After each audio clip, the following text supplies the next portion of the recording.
Welcome to this virtual exhibition, These Days Works in Isolation. I am Dr. Paula Mahoney, the curator, and I will be taking you through the gallery today.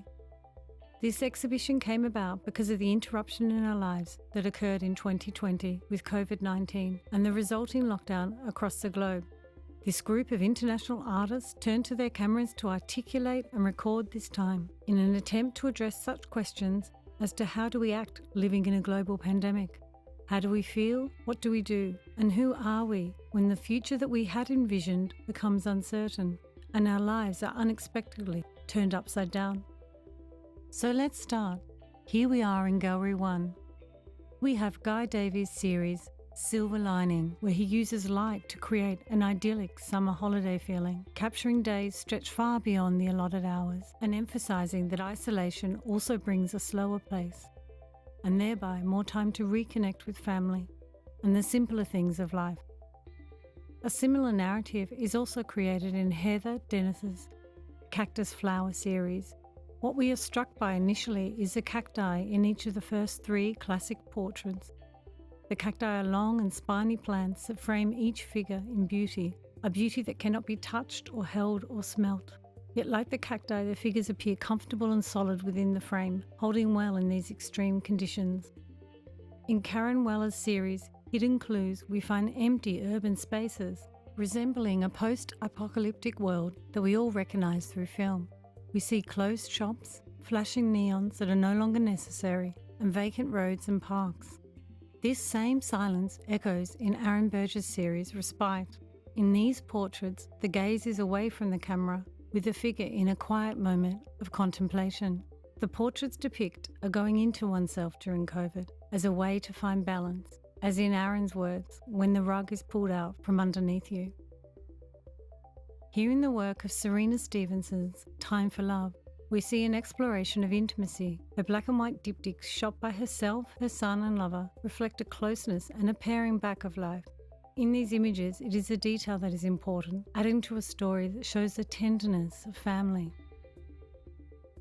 Here we are now at Gallery 2. To the right, we have Lorna Carmichael's series, Annalima, in Absence, is a further exploration of family. But in this case, the work reveals the absence of loved ones in lockdown. Carmichael uses light seductively to reveal a yearning for those connections to those we can no longer hold.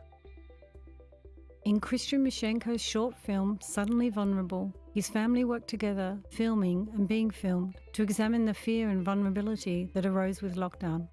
Mishenko highlights the sense of dread that came in this time as we no longer had control and our normal, meaningful connections in the day-to-day were unavailable. In Rob Anderson's series, An Urban Village in Lockdown, he records his village in Ripon Lee. In these diptychs, we see the outside of a building, a shop or a home, and then what is happening on the inside. This work grew out of an incident at Anderson's mother-in-law's wake, where the police interrupted to check the number of people was lawful. Now to Hannah Caldwell's beautiful dark images from her Suspension series. Here the botanical specimen of eucalyptus, peony, protea and hellebore are suspended in space and celebrated in their detail. In isolating the subject, Caldwell brings attention to our own situation and in the reverie of this lived experience. In a similar fashion, Esther Bunnings shot her teenage son in the series Outside In. These portraits are often obscured through glass or paint, and the figure remains somewhat elusive. The rawness of emotion permeates the cage of the frame, bringing with it a sense of frustration that came with her son's loss of freedom. Again, in Trent Mitchell's To the Moon and Back, family is central. In this series, Mitchell's features the arrival of his daughter, Isla, during COVID-19 pandemic.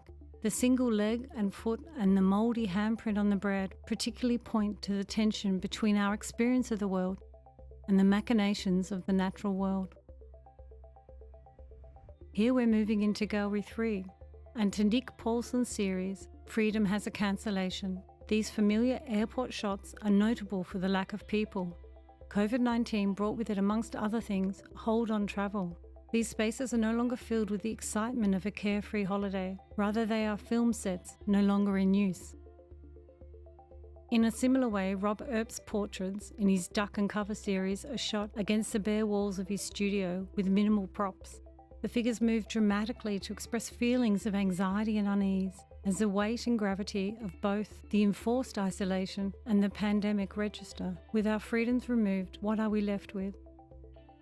In Lilli Waters' The Kiss of Death, Waters delves into the loss of touch, with social distancing becoming the norm and casual touching now seen as dangerous.